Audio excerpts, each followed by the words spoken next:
यहाँ बैठ करके ना ऐसा लग रहा है ना किसी के ऊपर से ज्ञान टपक रहा है, मतलब भीतर रिस रहा है।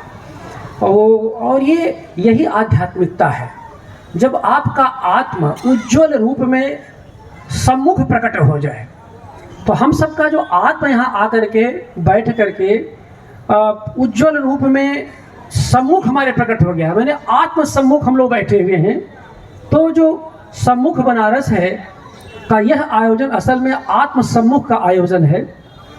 अभी तक आप देखिए यहाँ पर राग भोग होता था, यानी संगीत। तो यहाँ देखिए भोग की परंपरा है बनारस में, राग को भोगना यानी संगीत, और इसी से साहित्य में भुक्तिवाद बना, जहाँ से रस निष्पत्ति की प्रक्रिया शुरू होती है।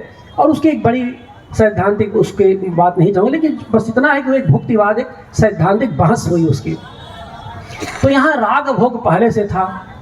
2013 में मिश्रा जी के प्रयास से रंग भोग आ गया।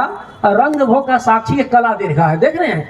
आज कुछ रेड अलर्ट की वजह से उतार दी गई थी, लेकिन फिर अभी 1 घंटे में वो लग जाएंगी।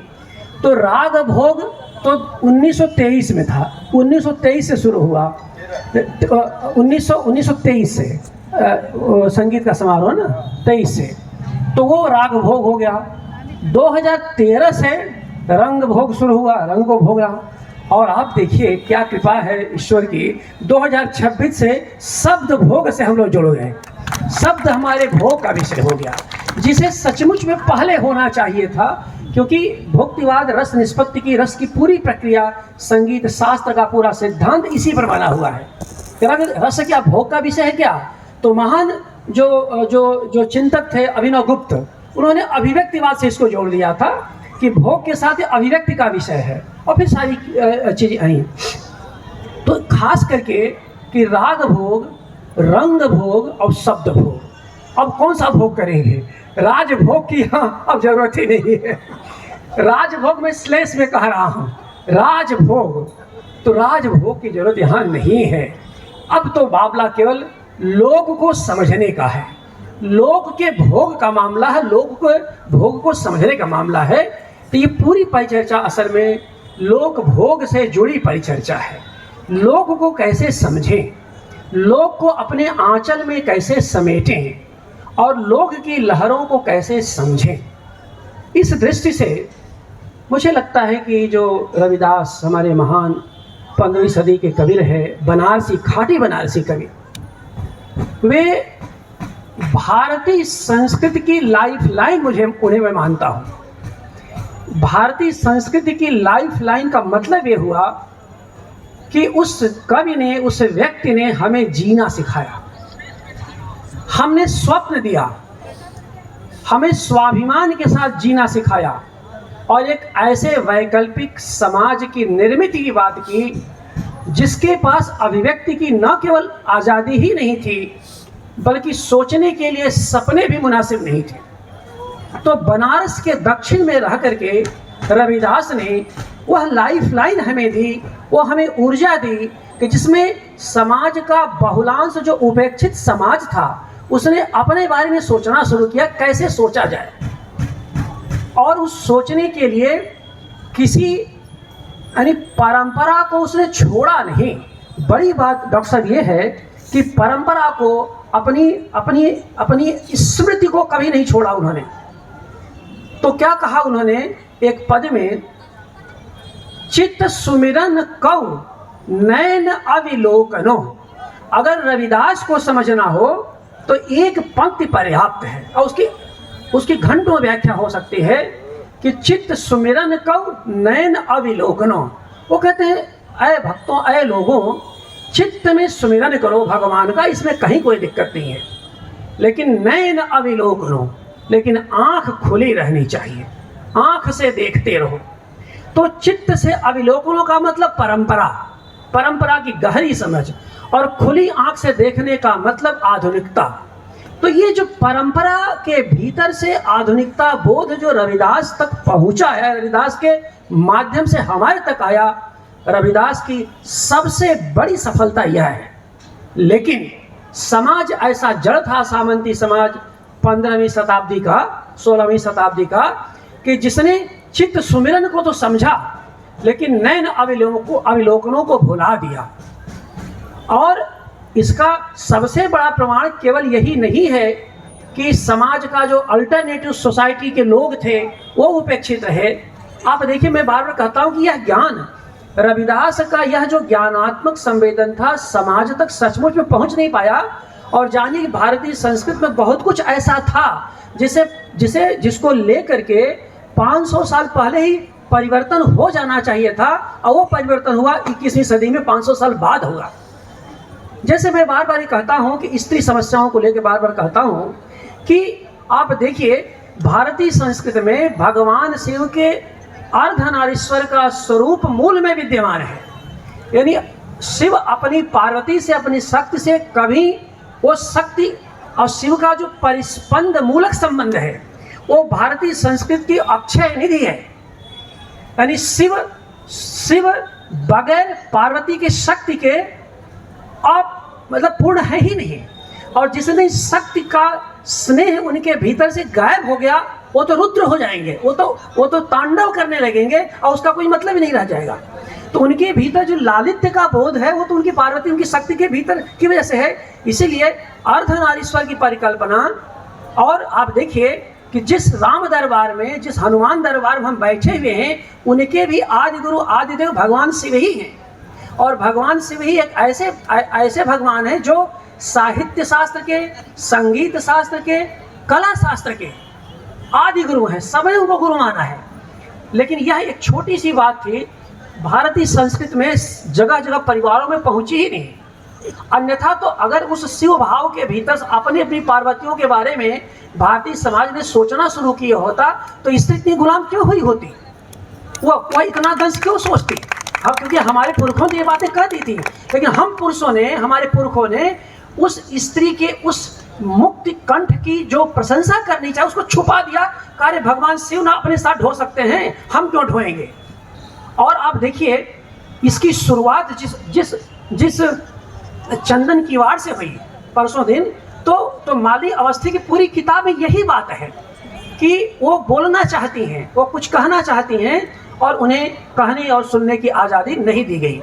वैसे ही देश में जो हाशिए का समाज था उसे भी बहुत एक त्रासद जीवन जीने के लिए अभिशप्त किया गया। आप बिल्कुल सही कहा डॉक्टर मिश्रा ने, बाकी लोगों ने, कि भाई ये तो चिंता का विषय तो है ही है कि आखिरकार जिस कबीर पर इतनी चर्चाएं हुई, उस रविदास पर चर्चा 1965 के पहले क्यों नहीं हुई इस शहर में। जबकि आप देखिए बनारस का जो एक सेशन हम लोग रखे हैं, परसों दिन सेशन होगा कि काशी में भक्ति।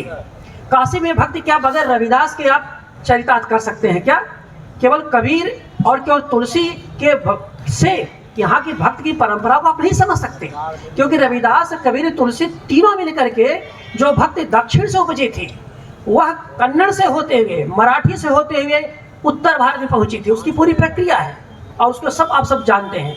तो मूल बात ये थी कि रविदास ने की जो भूमिका थी भारतीय समाज में वह यही थी कि उन्होंने शक्तिहीन को शक्ति संपन्न बनाने की कोशिश की। शक्तिहीन को शक्ति संपन्नता देने का क्या मतलब था कि जो वो पा नहीं पाए अपने समय में, उसको उन्हें एक यूटोपिया में ले गए, एक आदर्श में ले गए और उन्हें एक ऐसी समाज की परिकल्पना की। लगा कि समाज कैसा, तो पैगमपुरा शहर को नाव, दुख अंदोह नहीं तेही ठाव, ये उनका पद गया। और आप देखिए कि इसमें पूरे भारतीय समाज की जो परिकल्पना है कि सुंदर समाज कैसे बनेगा, वो 500 साल पहले उस सुंदर समाज की परिकल्पना वो कर गए थे। और वह परिकल्पना, उसी परिकल्पना को आगे जो है तुलसीदास ने राम राज्य के रूप में स्थापित किया। दोनों का संदर्भ अलग है, लेकिन वह उसके पहले अमरपुरवा के माध्यम से कबीर ने उसको चरितार्थ किया और अमर देशवा के नाम से। तो ये जो सारी परंपराएं रही असल में, तो क्या था कि समता मूलक समाज की निर्मित की बात थी। अब जैसे एक उनका पद है, जहाँ देखो तहाँ चाम ही चाम और चाम के भीतर राम ही राम। आप जरा बताइए चाम क्या है, क्या कहते हैं चाम? चाम का मतलब वो देह है। ये जितने बैठे हम देह ही तो हैं और हम सबके भीतर से राम ही तो बोल रहा है। तो राम के रामत्व की रक्षा करने का जो संकल्प लिया था, और राम के रामत्व को लोक रक्षार्थ संभव बनाने का जो संकल्प लिया था, जिस व्यक्ति ने मध्यकाल लिया था, वह रविदास थे, और वह रविदास का संकल्प था। तो राम के रामत्व की परिकल्पना बगैर उनके संभव नहीं हो सकती। और तब कहा कि जिह्वा सो ओंकार कर, हथन सो करकार, राम मिलहि घर आई के, कह रविदास विचार। ये नहीं कहा, क्योंकि याद रखिए इस बात को पुस्तक में मैंने विस्तार से लिखा है कि तुलसीदास के पास जाति के दंश को झेलने के लिए कोई ऐसी स्थिति नहीं थी। ब्राह्मण कुल में पैदा हुए थे तुलसीदास, और तब भी देखिए बनारस में उनकी कितनी उपेक्षा हुई। उस जमाने में यहाँ के ब्राह्मणों ने तुलसी के कवि के खिलाफ पूरा आंदोलन चलाया था कि रामचरितमानस को संस्कृत में की जगह क्यों उन्होंने लोक भाषा में लिख दिया। और उस समय के अप्पय दीक्षित जैसे भारी विद्वान जो शास्त्रीय विद्वान थे, व्याकरण के आचार्य थे, वो तुलसी को कवि मानने से इनकार कर दिए थे। लेकिन वो कहाँ है आज, कहाँ है, उनकी कौन चर्चा करता है। और तुलसीदास को देख लीजिए, पूरी दुनिया का सबसे बड़ा विश्व विस्तृत कवि के रूप में वो हमारे बीच आए हैं। तो कहने का भाव ये है कि वह जो पूरी की पूरी जो परंपरा चली आती है, उसमें देखिए कि इन्होंने नाम के महत्व की बात ये थी कि भाई तुम मुझे मंदिर जाने का कोई विरोध नहीं था। रविदास को मंदिर जाने से रोका गया, विरोध इस बात का था। और जिस पर आप जानते हैं कि कुएं से पानी पीना, तालाब का पानी पीना, जिस तरह की आचार व्यवस्था हमारे पुरखों ने हमारे लिए सौंपी थी। तो कहने का आशय ये था कि वहाँ पर, क्योंकि देखिए हिंदू वर्ण व्यवस्था के भीतर रविदास आते हैं, वह कोई बाहरी व्यवस्था के भीतर नहीं थे। कबीर के पास तो हिंदू और इस्लाम दोनों का विकल्प था, दोनों को ललकार सकते थे। रविदास को तो अपने वर्ण व्यवस्था के भीतर ही परिवर्तन की चेतना जगानी थी। उनके सामने जाति के दंश, वर्ण के दंश, समाज के बहुत सारे दंश थे। तब उन्होंने इस बात को कहा कि भाई ऐसा है कि श्याम के भीतर जब राम ही नाम है, और आप जानते हैं कि कन्नड़ की पूरी भक्ति कविता, कन्नड़ की जहाँ से प्रेरित होकर के रविदास में वो रोटेट होकर आया, जिसमें कमहादेवी हैं, बसवर्णा वगैरह हैं, जो है आप देखिए वह जो है इष्टलिंग की परिकल्पना करते हैं। और मैडम बिंदा परांजपे यहाँ बैठी हुई हैं, मराठी की बहुत विद्वान विदुषी हैं ये, और कन्नड़ के भी साहित्य की जानती हैं। वो उन्होंने इष्टलिंग की और कहा कि इष्टलिंग जीवन की चरितार्था तभी होगी जब इष्टलिंग को जंगम लिंग में परिवर्तित करना होगा। यानी तुम्हारे व्यक्ति को मनुष्य को समाज मनुष्य में रूपांतरित करना होगा। वह आंदोलन चलाया रविदास ने, व्यक्ति मनुष्य को समाज मनुष्य में बदल दिया। और जब समाज मनुष्य में बदल दिया, तब एक लोकतांत्रिक स्पेस रचा, जनतांत्रिक समाज रचने की उन्होंने कोशिश की, जहां से ये पूरा के पूरा संवाद धर्मी। तो भक्ति के लोक वृत्त में सामूहिकता, संवाद धर्मिता, सहभागिता, ये सारे तत्व हैं। और इन सारे तत्वों को आधार बना करके ही रविदास ने अपनी बात लिखी। और इन्हीं पृष्ठभूमि में इस किताब में मैंने कुछ बात कहने की कोशिश की है।